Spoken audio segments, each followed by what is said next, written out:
Welcome to the Essentially You podcast. Kelly, honey, how are you doing this morning? I'm really good. I'm really looking forward to Mother's Day, and I just have a lot of fun events and things going on this week. So it's really nice to meet you. I've been looking forward to this and excited to be here. And how are you going to be spending Mother's Day? I'm actually going to be at the beach. Fun fact, I've never colored my hair once. I probably get it cut twice a year, which I think all hairstylists are cringing right now if they're listening to this podcast. Me too. But I mean, when does that happen, right? So I have a haircut on Friday and we're going to go to the beach as a family on Sunday, just like pack a picnic and ground, turn my phone off, just hang out with the boys. And when you pack picnics for the park or for the beach, because today we're going to be talking about balancing blood sugar, which is one of my favorite topics. So I wanted you on the show because I wanted to have this really fun conversation. But also, I just love the way that you're able to educate about balancing our plates so that we create that to make it so easy. So heading to the beach, heading to a picnic with the boys, what are some things that you love to bring to help balance for everybody, balance their blood sugar? Yeah, well, I'll give you a couple of examples of things that go in our little like carry-on Yeti, our little Yeti cooler. Explain the science behind it. So some of the things that we bring include things like beef sticks from Thrive Market or Chomps. We bring mini olive packs from Thrive Market. If you've seen those, they also have them at Trader Joe's right now. We'll bring maybe some blueberries because they don't squish like blackberries and raspberries, maybe some strawberries. My boys love apples, so we'll bring some apples. I also like this Paleo mix from Thrive Market, which is like basically a savory chipotle kind of mix with. It has cashews and walnuts and pecans. It's just pretty kind of like a trail mix, but without the dried fruit. What else do we bring for snacks? My kids use those Serenity pouches, Serenity Kids. They have beef and salmon and bison, and they're actually pretty low glycemic, which is nice. It has a little bit of protein, a fat like olive oil, and some fiber-rich veggies, like maybe some squash and some spinach and some kale. And then a lot of times I'll pack a smoothie in. I like those either like a Hydro Flask or a Yeti. I'm known for making smoothies. It's kind of how I started my career. But basically, blood sugar balance can be supported by the food that we eat if we're eating a mix of macronutrients. So protein, fat, and whole food carbohydrates like fiber-rich veggies, cucumber, asparagus. That's also like a big favorite for the beach is just if you have those Stashers silicone bags, those reusable bags, I'll shove some carrot sticks or carrot chips. I try to avoid buying the baby carrots just because it's like my kids are under 3 and under. So we're like avoiding that choking hazard, but the sticks are a better shape. And even the chips, if you can find those, or even cut your own carrots into those thin sort of chips, Persian cucumbers, red pepper sticks, those are easy and packed with water. So great at hydrating the kids when they're at the beach, when they're not really focused on water. And then speaking of water, we'll bring big, stainless steel bottles full of water. And a lot of times I'm putting some Element in there, which is an electrolyte mix without sugar. A lot of electrolytes on the market, things that you'll find at Costco, like Liquid IV or things like that, loaded with sugar. I mean, that is liquid sugar is the number one thing to mess up blood sugar. That is your juices, your Gatorades, your electrolyte drinks, any time of liquid sugar added to baked goods like honey, maple syrup, granulated sugar, all of those like liquid sugars to flour-based products like white flours, they're notorious for completely dysregulating our blood sugar because they digest so quickly. So I think the most important thing for your listeners to understand is what creates blood sugar. Well, any and all carbohydrates create blood sugar. So we can talk about those liquid carbohydrates like the juices and the Gatorades. Those, if we drink them, they head into our stomach, they're absorbed into our bloodstream almost immediately. And there is a fast roller coaster spike of blood sugar happening there. And so then you think about things like baked goods, right? Again, these are things that break down. They're already flour based. They're going to digest so quickly and end up in our bloodstream or our kids' bloodstream, spiking blood sugar really quickly. So we want to think about the things that are naturally wrapping up sugar and starch. And these are fiber-based foods. Like I mentioned, the berries, like raspberries, blackberries, strawberries, apples. When you think about the sugars present in those fruits, they're actually wrapped up in a fiber cell. So your kid or yourself we literally need to chew through that fiber to release the sugar and starch. So it actually naturally slows down the release of sugar into our bloodstream. And what slows it down even more is to make sure that you're having mixed macronutrients. So let's say you did have a handful of berries or you had an apple. When you're pairing that apple with a nut butter that's full of protein, fat, and fiber, you're actually what we call dressing that carbohydrate in clothing, or mixing that meal to slow down the digestion of that meal. And so for me, when it comes to educating the parents that I work with, the clients that I work with, I am all about blood sugar balance. I want to teach them, one, how to balance the carbohydrates that they're eating, how to choose carbohydrates correctly, like whole food carbohydrates, make sure those carbohydrates are paired with a protein, a fat, and a fiber. And then to also consider all the things that aren't breaking down to blood sugar, but that are essential for your health. So these are essential amino acids from proteins. These are essential fatty acids from fats. Those are your omegas, for example. But the protein piece and the fat piece, and even the fiber piece, when you think about having cucumber or asparagus or any of those non-starchy vegetables, all of those are so low in starches and sugars, but they're so loaded with fiber. They actually fill your stomach, physically stretching your stomach and regulating hunger hormones, making us feel really satisfied for a long period of time, slowing gastric emptying, which is like the emptying of your stomach. And so what's so cool is when you think about the snacks I mentioned, the beef sticks, the olives, these are mostly protein and fat and fiber, the cucumber, the carrots, the red peppers, these are fiber and water soluble vitamins like vitamin C, phytochemicals and antioxidants. Like that is what should primarily make up our kids' diets. Now, I have 2 toddlers. I know how hard it is to get your kids to eat healthy. So for me, it's all about everything, just like having grace with myself as a mom, but really thinking about, okay, if I'm serving up a carbohydrate, how do I add protein, fat, and fiber to slow it down? How do I opt for things that are going to be a lower glycemic option, or pairing them correctly? So a great example that I give some of my moms is, say, for example, you were going to serve your kids pancakes. Pancakes are pretty much a processed carbohydrate. And if you're drizzling maple syrup on top, that is a double spike. So our blood sugar is spiking from the pancakes, and then it's spiking from the maple syrup. So how do we slow down the digestion of that meal? Well, you can add a little grass-fed butter. You can throw some chia seeds and some flax seeds into that pre-made mix. You can make pancakes made with a little bit of egg and banana instead or of like avocado or maybe sweet potato. Like, could you add? Yeah. Or do you have to serve pancakes? What? I guess that's the question. I said, or do you have to serve pancakes? And that's another thing to consider. You don't have to serve pancakes. You really can consider all the other options, like eggs, like chia seed pudding, like smoothies. I mean, I'm known for smoothies only because the majority of people that put smoothies make smoothies for their kids, blend them up in the kitchen for themselves, they're using orange juice or coconut water or a sweetened nut milk. They're throwing a banana, a date, berries. There's no protein, there's no fat, there's no fiber. All that's going to be is a blood sugar roller coaster, and it's going to make your kids feel energized, hyperactive. Their blood sugar is going to spike for 90 minutes. About the 90-minute mark or the 2-hour mark, they're going to start to crash. Their blood sugar is being put away into their cells, in their liver, in their muscles. Their blood sugar is starting to crash. What are they craving? They're craving more sugar. They have an inability to learn and focus. Their mood declines. They're feeling more depressed, more anxious, more irritable. They have a shorter fuse.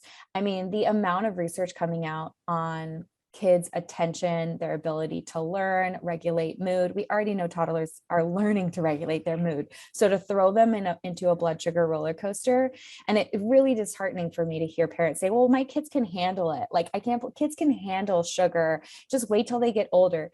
Sugar is the detrimental effects of sugar is not weight gain on your waist, and your child's their microbiome is changing from that sugar. Like I said, the way that we're setting them up for success and their ability to learn is changing.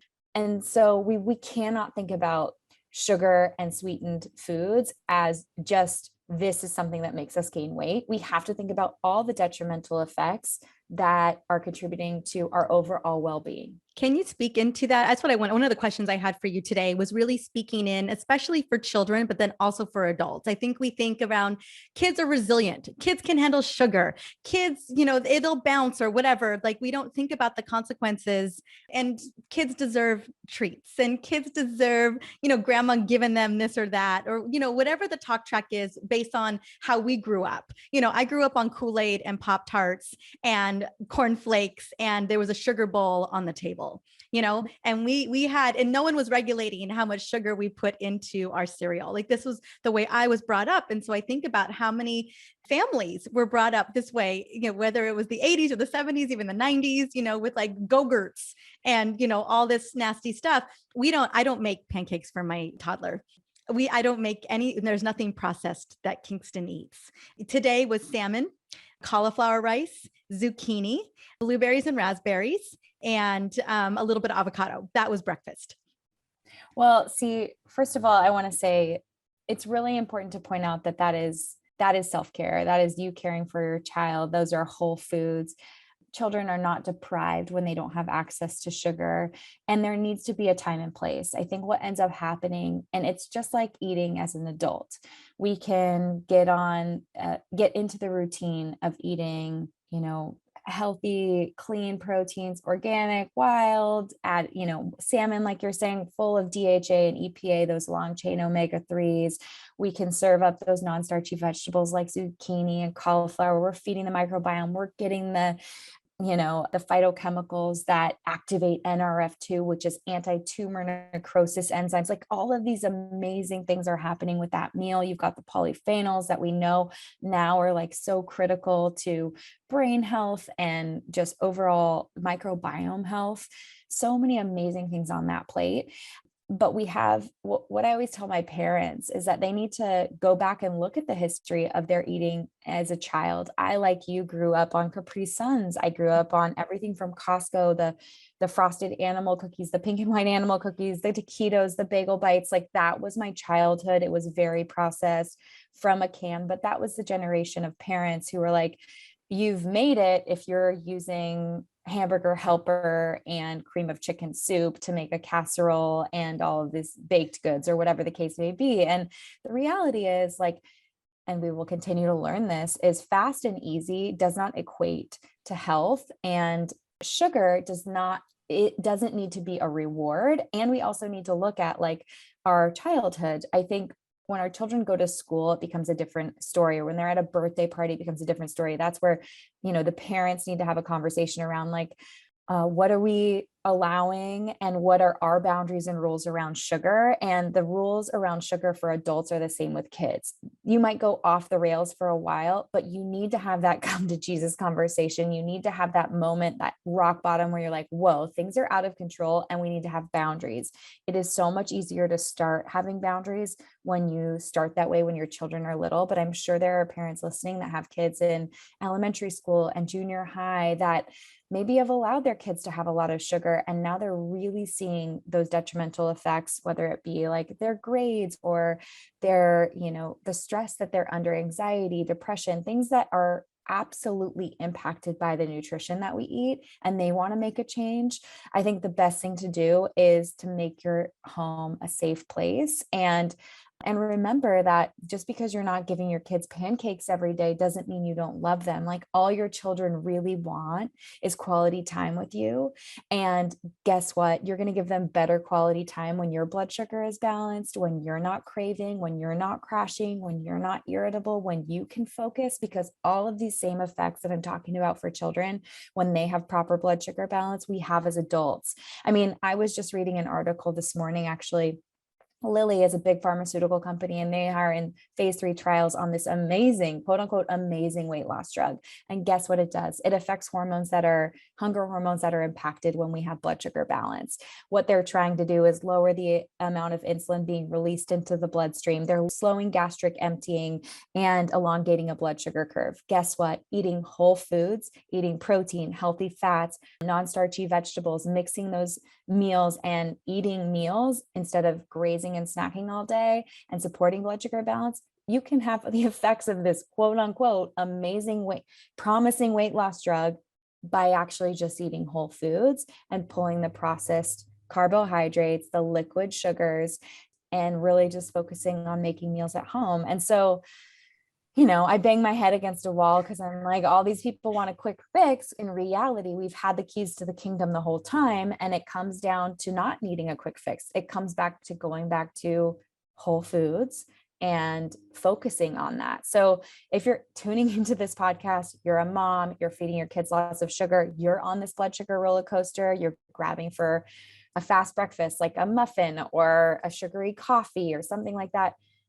Start with the first meal of the day. It is critically the most important. If we can create satiety with that first meal of the day, protein being really key in doing that, and mixing it with some healthy fat and fiber rich foods, whether that's berries or vegetables or whatever, you are going to elongate that blood sugar curve, because protein's not breaking down to glucose and fat is not breaking down to glucose. I mean, and it takes an excessive amount of protein to break down to glucose.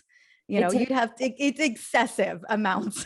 And that is like another thing to point out, because keto has become so popular and people are really worried about their protein intake with keto. The reality is, a lot of times I'm sitting down with the majority of women I work with, especially in the perimenopause phase, are under eating protein. They're having zero satiety. They're having a really hard time holding on to muscle mass because of fluctuation in sex hormones. They are maybe moving towards retirement, or are slowing down, enjoying their life a little bit more. There may be more alcohol, like wine, in their life. And so this where they look at me and say, well, my metabolism just slowed down. And I'm like, no, you need to be strategic. Like, yes, it doesn't need to happen that way. We can pivot.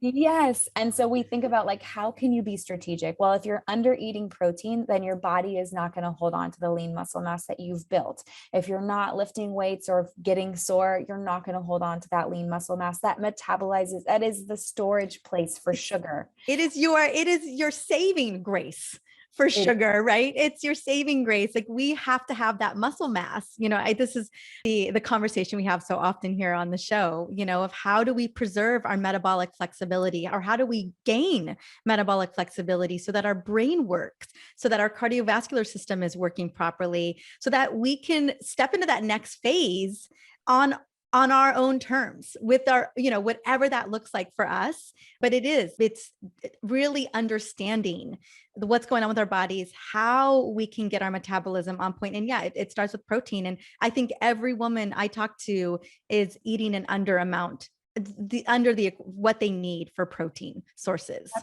Absolutely. Mm-hmm. And I'm sure you've seen it in your practice, but just like, it's under eating protein and overeating carbohydrates, stressing that liver with alcohol so that there is a lower ability to manage our glucose levels. And so then you see this dysregulation, you see that blood sugar roller coaster happening, excessive hyperinsulinemia, this state where our body is inflamed and it's never actually metabolically flexible. It's never in a place where it can burn fat or go through lipolysis. And instead, it's just in a storage state, an inflamed state. And it doesn't have to be that way. Sometimes we see women go into menopause, or it seems like they're going into menopause, but then we clean up their diet and here. Yes, it disappears. The big conversation I have as a doctor, a women's hormone practitioner, is, although the sex hormones are changing, the foundation of why we're seeing this roller coaster of symptoms, perimenopause into menopause, is metabolic hormones.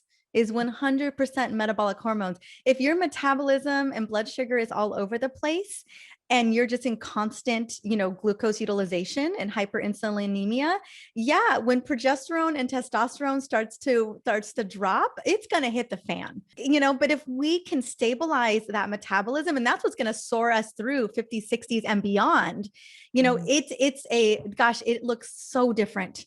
It looks so different. It's ease and grace. It's like a strut more than it is a stumble into menopause. And you're giving people that hope, truly, that is, I mean, I feel like I'm beating a dead horse. I've been talking about blood sugar for 10 years, and now it's finally popular because people have continuous glucose monitors. And there you go. Levels, shout out, love them. I'm a huge fan of Casey Means and everything she's created at Levels.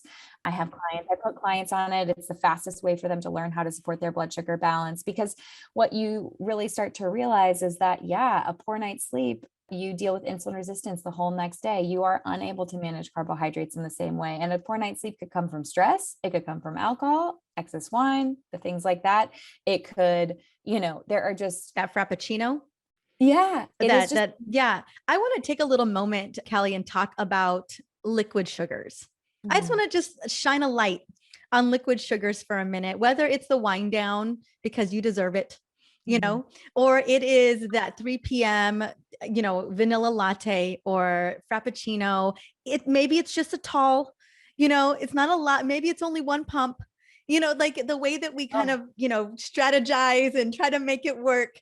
But I have never seen a stable blood sugar level on anyone after consuming a liquid sugar, whether it's Gatorade or a Frappuccino, or like you said, dates, acai, banana, all the things you put in a smoothie, no protein, no fats, no healthy fats, no fibers, no leafy vegetables. You'll see this massive spike, and then you see that insane crash, right? So talk to me. I would love to I feel like we need to highlight a little bit of this, because I feel like it's the elephant in the room when it comes to blood sugar that we keep excusing. Oh, it is. Well, first of all, it is the number one contributor to childhood obesity, type 2 diabetes, non-alcoholic fatty liver disease. And the reason for that is when you think about a liquid sugar, you have the sweet part of it, which is fructose. And then you have the other half. So you have a liquid, any kind of sugar, sucrose or glucose. Yeah. Fructose and it's glucose. So glucose is going to massively spike blood sugar. Fructose is funneled to the liver to be metabolized there. And if there's no space there, or it's in excess, which it's coming in fast and hard, friends. And so what's it going to turn into? It's going to turn into triglycerides. And so those are fats in the blood, and those fats need to ride in cholesterol particles. And so you see this, what you don't even realize is this whole cardiovascular impact that's going to happen with an elevation in triglycerides and bad cholesterol ratios. And on top of that, you have all this glucose spiking blood sugar. So it's horrible to see, but we're seeing it in children, the highest rates of non-alcoholic fatty liver disease. And our liver is, I would argue, one of the most important organs in our body. It's our detoxifying organ. It is our metabolizing organ. It is responsible for getting rid of excess hormones, preventing estrogen dominance. It's responsible for getting rid of really old cholesterol and keeping our heart and our arteries and our veins healthy. Like, it is, I have to put a caveat here. Cholesterol is a phenomenal for our body, and our brain needs it. We need fresh, healthy cholesterol, not old, basically like old rotted cholesterol. Oxidized. Just kind of messed up metabolized cholesterol. We need to, just like estrogen, we need to move it through. Exactly right. And our liver is responsible for that. But guess what? If we're eating and drinking liquid sugar, it is going to prioritize the metabolism of that fructose, and it will prioritize bringing that blood sugar down, because those two chemical substrates, they are detrimental to our body and our brain, and our body's job is to survive. And so when we look at blood sugar and we look at liquid sugar, there's nothing it needs to do to be digested. It literally is seeping through the epithelial lining, or there's one layer of cells in your intestines that is flowing right through. It is entering your bloodstream. It is spiking fast and hard, and your pancreas is overreacting, dumping a bunch of insulin into the bloodstream to manage it. And what ends up happening is, not only do you have this fast, hard spike, you can have reactive hypoglycemia, where your body is pumping so much insulin into your bloodstream, and it's plummeting that blood sugar so quickly that you're shaky, you're irritable, you get to this place where you feel zero control around food. And so one of the most freeing and liberating things, I think, for most of my clients is that I'm not telling them they can never have something sweet. I'm not telling them like it, I am just, all I say is focus on the Fab Four: protein, fat, fiber, and leafy greens or vegetables deep in color. If you have those four things on your plate at every meal, your plate is naturally balanced to support blood sugar balance. You don't have to understand this science, but I really truly think science is the most motivating thing for clients when they start to understand that one pump of sugar in my coffee is causing me to, for the next 6 hours, have this blood sugar roller coaster, up 90 minutes, crashing 90 minutes. Then I want something sweet. And either I try to white knuckle it through and overeat at lunch and end up, trying, quote unquote, trying to be good, ordering a salad that maybe only has 2.5 ounces of protein on it. And there's a piece of bread in the bag and I'm reaching for it and I feel like a failure. And then there's this shame and failure and guilt cycle that's happening for women. And I'm just, enough is enough. How do I get you to a place where you aren't thinking about food, where your blood sugar is balanced for an average of 4 to 6 hours, where you roll into lunch in a balanced state so that you can make those healthier decisions, you can make those balanced decisions without effort? Like, it's not going to happen when we're pumping sugar into our coffee. And I love that 4 to 6 hour window too, because our mitochondria, our cells, our gut, our liver, they need a break. Our metabolic function needs a break as well. And, to be able to go that 4 to 6 hours just really gives our body, so many of my women, my patients are just depleted, low energy, exhausted. And it's because we have so much damaged mitochondria. And and the last thing they want is more food coming in at snack time, and just, if you're constantly having to deal with all of those substrates, it's an exhausting process, as you mentioned. Right. Well, and that's the crazy part is when we think about what people used to preach, 5 to 6 small meals a day to balance your blood sugar. No, they were preventing reactive hypoglycemia. They were preventing a major crash by saying, oh, well, you'll just eat every 3 hours. So you go out for 90 minutes, you come down for 90 minutes. And when you start to feel like shit, we'll just give you a snack and take you up and crash you down. And then you'll have lunch. But what they didn't realize is over time, from breakfast to dinner, this curve was not going up and coming back down to a healthy level. It was slowly over the day making its way up to the 120s, the 130s. They're going to bed with elevated glucose, with an inability to have true cleansing, with an inability to have their mitochondria have a break, the lymphatic cleansing that happens in the brain, the removing of amyloid plaque. We need space and time. We need our blood sugar in a balanced state to do that. And this 5 to 6 small meals a day, the only way that was working for someone was if they were in a caloric deficit in such a planned little way, only if their mitochondria was like sort of working right. And the reality is, like, I personally think in the last decade, calories don't count. They backfire because they're not considering blood sugar balance. It's not considering your microbiome. It's not considering your mitochondria. It's not considering whole foods and the phytochemicals and the amino acids and the fatty acids that you need to feel satisfied and what you need to get from your food to feel your best. And ultimately, it's just a way to make you feel like you're a failure. Yeah. Shameful. Yeah. It's the shame loop, right? It is absolutely how I always think about food. It's exactly, it's about metabolic health. It's about blood sugar stabilization. It's about energy. It's about feeding those mitochondria. I always say you're eating to feed your gut and protect your liver. Yeah. And for men and women, I serve everybody by serving women, but I think about women in particular, like how much we're just having to clear that estrogen, and we're trying to clear, letting our liver do its job. And when you're right, when we are having to deal with that much fructose all the time, and your liver, either fructose or alcohol, or both. If you've had that frozen margarita, your body's like having to deal with both at the same time, or your liver is, it has to put on the brakes, doing all of its other hundreds of jobs just to manage this emergency moment. Because every time we're consuming those types of substrates, processed sugar, it is an inflammatory emergency in the body. And I'm so glad that you pointed that out. I don't think people realize how insidious it is. Yeah. It's really tough. I'm really excited, like I said, that we have CGMs and that we have an ability to take, I know there's some backlash around it where people are saying this, if you're not diabetic, this is like this is another issue, but what it's shedding light on is that the major issue that we're having is the abundance of liquid sugars that people are ingesting, the dysregulation of blood sugar, the constant eating, it's a flashlight. Something that even when looking back on the last few years with the pandemic, when everyone was at home and they had access to 24 access to their pantry and their refrigerator and their freezer, and the stress and just what we were all under and the amount of emotional eating and drinking that was happening. I'm happy to see this sobriety movement happening, the sober curious, where people are really pulling back on the amount of alcohol or looking at it as a whole. Like, I can't really get away with these frozen margaritas because my liver can't handle both. And it was interesting because in the beginning of my career, when I had clients, the juicing craze was happening. It was like 2012, 2013, when I first started seeing clients.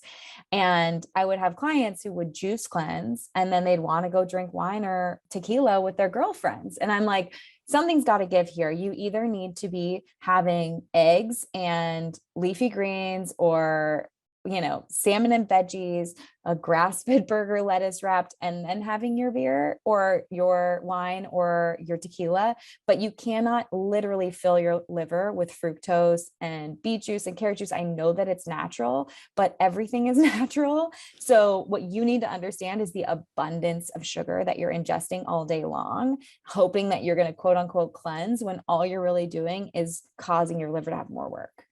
I just want to take a moment, like the level of misunderstanding there of how the liver works, and it's just mind blowing. I'm like, that's not how the liver works. It's not doing you any favors. And then top it off with a little tequila cherry on top. Just doesn't make any sense at all. I'm so glad we shine a light on liquid sugars. I also want to just shine a light on liquid sugars for children and toddlers really quickly as well. We live in San Diego. We live in Encinitas. I love the San Diego Zoo. I take Kingston to the zoo all the time. We just have a blast there, but I'm families galore, all the toddlers, all the young kids. And it's the most heartbreaking experience for me to be there and see kids know they know how to point out the blue Gatorade, or they know how to point out the red Gatorade. Like, they know the language around it, and watching them consuming all these types of sugar drinks and, that are considered healthy drinks. Kingston drinks water. Yeah. Water. That's it. Water. And I'm still breastfeeding, but that's it. There's nothing else. We're serving him. He loves water. It's what he knows, and I'd love to just speak into, what should our kids be drinking? My kids and smoothies. Don't get me wrong. There's some smoothies I would too. say the drinks that my kids drink are water, their Fab 4 smoothie, and which the Fab 4 smoothie just takes the Fab 4 and puts it in your blender. So instead of coconut water, banana, date, goji berries blended up with coconut milk or blended up with, the coconut water, that is all liquid sugar. So the Fab 4 smoothie says, okay, if you're going to make a smoothie for yourself or your kids, that's fine. I'm on board for it. I love adding greens and veggies and all that stuff, but let's do the Fab 4. So pick a protein source, maybe grass-fed whey, it may be collagen. You may decide that you want to use a grass-fed Greek yogurt or a sheep's yogurt. You may want to use bone broth as the base. You pick the protein of choice that you want to use for yourself and your family. Then you pick a fat. So add 1/4 of an avocado, add a handful of walnuts or cashews. Fiber. Can you add a tablespoon of chia, tablespoon of flax? Can you add some frozen cauliflower rice? Can you add a cucumber? Like, how are you adding fiber? And then leafy greens. And fiber and leafy greens are separate because leafy greens, people think, I ate a salad, I got so much fiber. You sit down to 2 big cups of spinach, you're getting 1 to 2 grams of fiber. That is not feeding your microbiota. It is not proliferating that bacteria. It is not helping to eliminate your bowels to then get rid of excess estrogen and cholesterol and all the things that need to leave that way.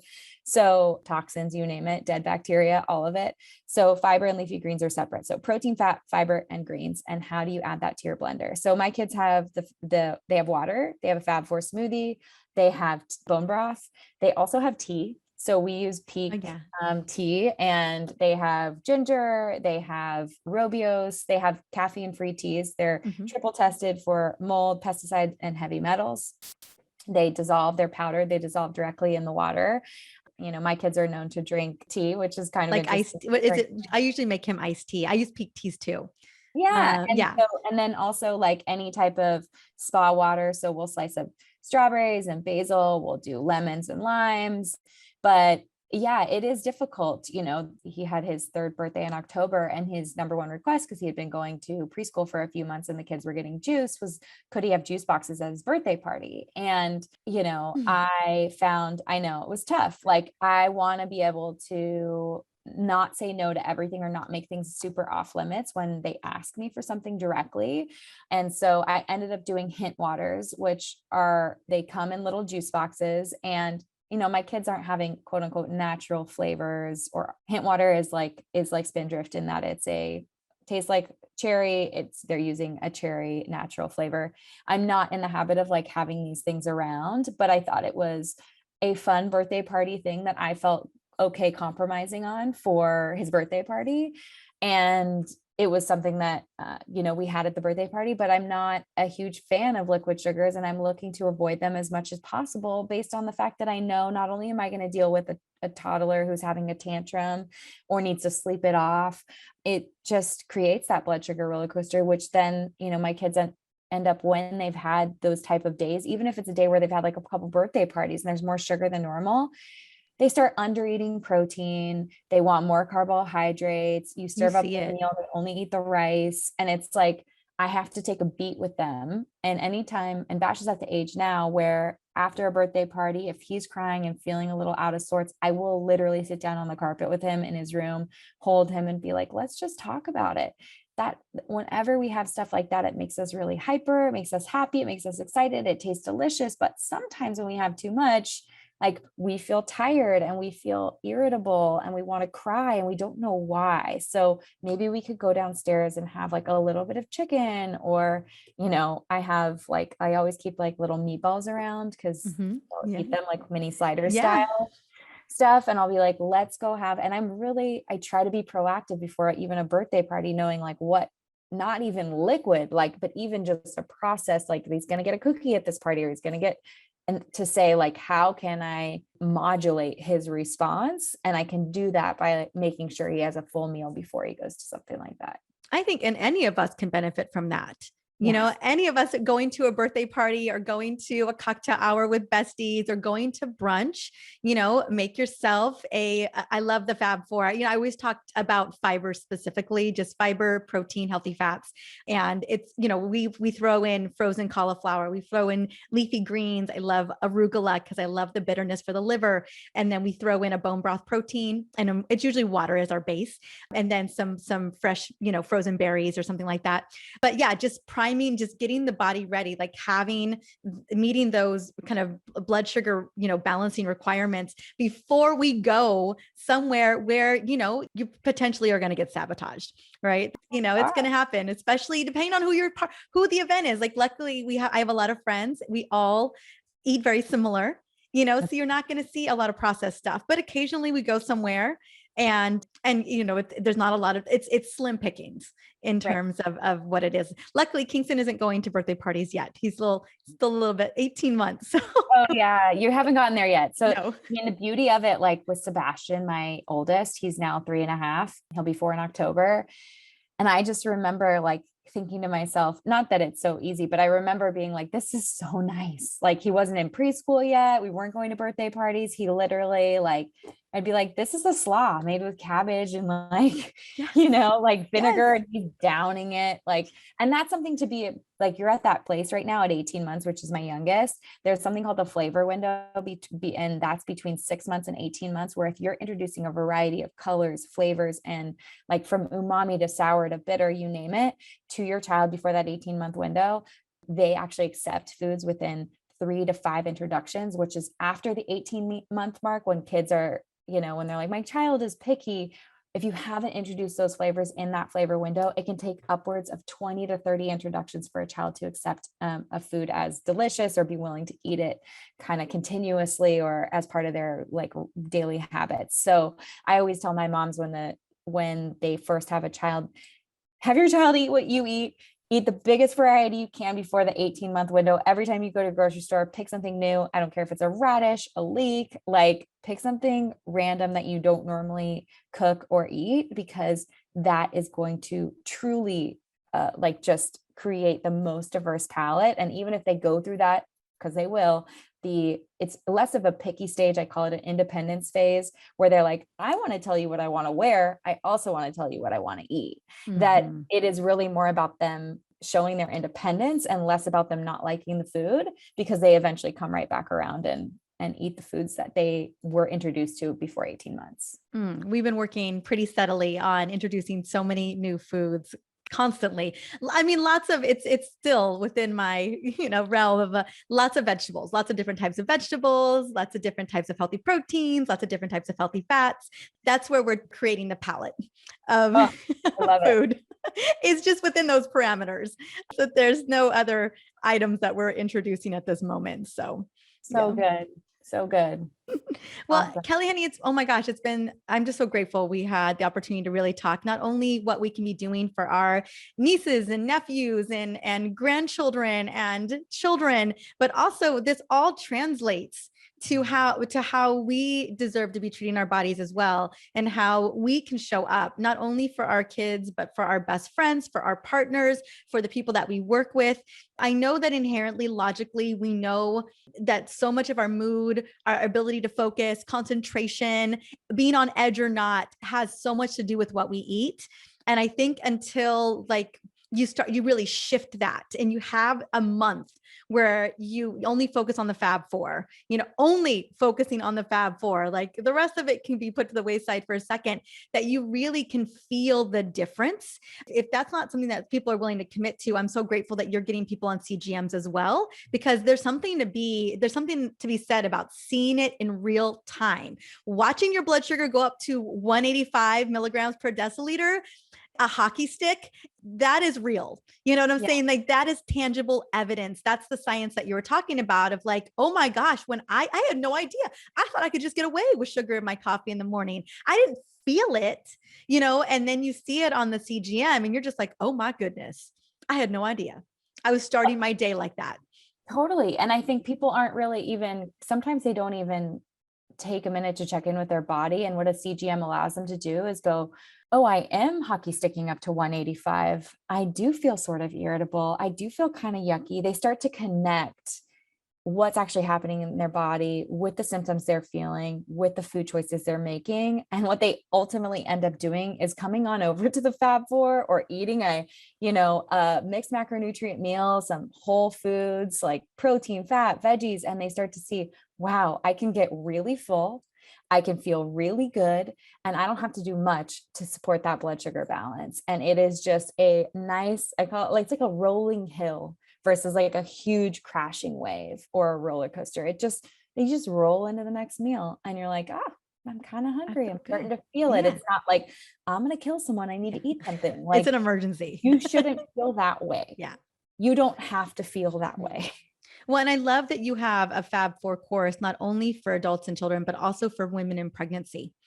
Well, we just see like, oh my God. I mean, there are a number of videos. So I have the Fab Four fundamentals, which is anyone who just wants to understand blood sugar balance for themselves. Fab Four under 4, which it talks about introducing foods to kids, the importance of that flavor window, the importance of the variety, how to expose and model behavior with your children. Like, I think you're in such a sweet spot with Kingston, because I look at that and I think, when people have the time and they say like, wow, this is really, take a minute to say, this is a really special time in my child's life. Not only is their microbiome developing, they're born with a leaky gut, and we have the ability through breast milk and food to really support the healing of that gut and the development of that microbiome. Not only that, but they're having the most explosive brain growth in that first 5 years of life, from in utero to actually, the first 1,000 days is what they talk about in research. But just to know that those nutrients play a key role, whether it be choline or, B vitamins like folate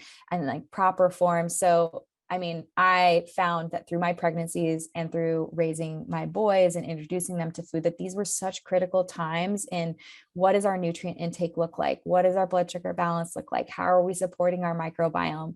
And so I take the Fab Four and I give you the resources in the Fab Four pregnancy and Fab Four under four to really make it a lifestyle. And what I was going to say is you're in the sweet spot with Kingston, where it is actually a really beautiful time to not only take care of him, but what it will ultimately end up doing is taking care of your whole entire family and you too. And you being able to model it. It's not about like, I'm doing this for my vanity. I'm doing this for, you're doing it. It's generational health.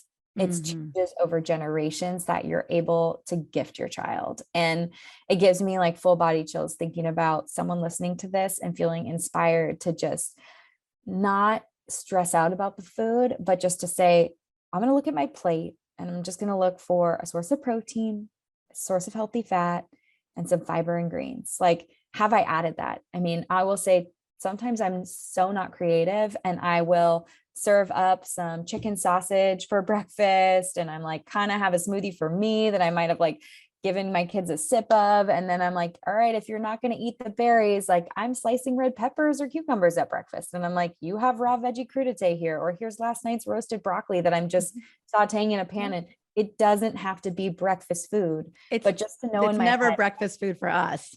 You know, it's always leftovers, or we've prepped so much food. We have our sauteed zucchini and carrot medley. We've got our roasted cauliflower and carrots and we have salmon from last night. And so that's kind of how we think about it. We have little meatballs ready to go. These are just like, for me, to make it as easy as possible, we just do massive prep and then we can just grab and go and create different medleys of that combo for Kingston. It's kind of how we do it. So I love it. That's my favorite way to eat. I'm like, give me a bowl. Yeah, exactly. Big, huge trophy bowl, salad bowl, cauliflower rice bowl, like you name it, like just roasted veggies. Give me a tahini sauce, green goddess sauce, and a protein. Like any one of my like regular roasted meals can turn into a bowl with a fun sauce. And that's the way to do it. I love that. And then, I love that you do smoothies. One of my favorite smoothies that you made recently on Insta was the strawberry smoothie with the frozen cauliflower. And I just loved, and the protein powder and everything. And your protein powder is amazing. So if someone was looking for a place to start in their morning, a smoothie is so easy, and having a good protein source as easy as a protein powder is so easy to make that work. Totally. I think one thing I will say about protein before we finish up today is that, I had been talking and using protein powder and smoothies with my clients for close to 8 years before I came out with my own protein powder. I mean, I get clients ready for red carpets and movie roles, and we have to hit weight and body composition goals. And I had mentioned that people sometimes undereat protein, or they start their day with a high glycemic meal, which then dysregulates their blood sugar and has them eating, white knuckling it and eating poorly the rest of the day. So I use a smoothie, but protein is really interesting because there was this movement where it was like an all-in-one. It had prebiotics, probiotics, added vitamins. And I want to stress that the protein is just a protein supplement for a whole food smoothie that is loaded with phytochemicals, fiber, leafy greens, whole foods. We do not need an all-in-one. You want it to be simple, pure, clean quality. And when you think about it, you also want it to be not chemically extracted. So the proteins that do not require chemical extraction include whey. So if you don't have a problem to dairy, grass-fed whey is the process of making curds and whey and dehydrating the whey water. That makes that protein. Next would be a bone broth protein or a grass-fed beef isolate. So I created a grass-fed beef isolate from 100% pasture-raised cows in Sweden. It is making bone broth and skimming the fat and dehydrating the water. So what you're going to get there is a protein-rich powder that's just coming from dehydrated bone broth. And then, when it comes to plant-based proteins, it becomes a little bit more difficult to get a chemical-free extraction, because how are you getting the protein out of a pea when there's no real process? There are some enzymatic processes, but there are some cool proteins coming out. I'm actually launching a vegan protein. It's the chocho bean. So the lupini bean is a lectin-free bean, complete protein. And so it's the powder of the lupini bean, and the variety we're using is from Peru. It's called the chocho bean. And so it literally is a bean powder that is lectin free and a complete protein. So if someone is plant-based, that's actually a real need because it's hard to get bioavailable protein that makes you feel satisfied. And so I'm super excited about launching that, but look for something that is protein and either unflavored or organic vanilla, organic cacao, and a little bit of monk fruit potentially. You don't want alcohol sugars, you don't want added sugars, you don't need added prebiotics, probiotics. A lot of the vitamins that are being added to protein powders are unmethylated, they're poor quality. And so just the more simple, the better. I love it. I love simple the better. And I think that's such the big context of today's conversation is simple the better, right? How to make that plate. Kelly Henny, thank you so much for coming on, and happy Mother's Day to you, girl. Have an amazing day with your mama. And yeah, I'm so excited to, just this conversation just made things feel so simple, but also highlighted a lot of the major concerns that I think we need to be thinking about. So, I'm glad that blood sugar is becoming more of a thing. I know you've been talking about it for so long, and I'm so grateful to get to highlight your brilliance today on this topic. Well, thank you so much for having me. I'm really excited to be here, and I feel like I could talk about blood sugar for another decade. So I probably will. We're going to need it still. Yeah, I know. Thank you. Thank you so much.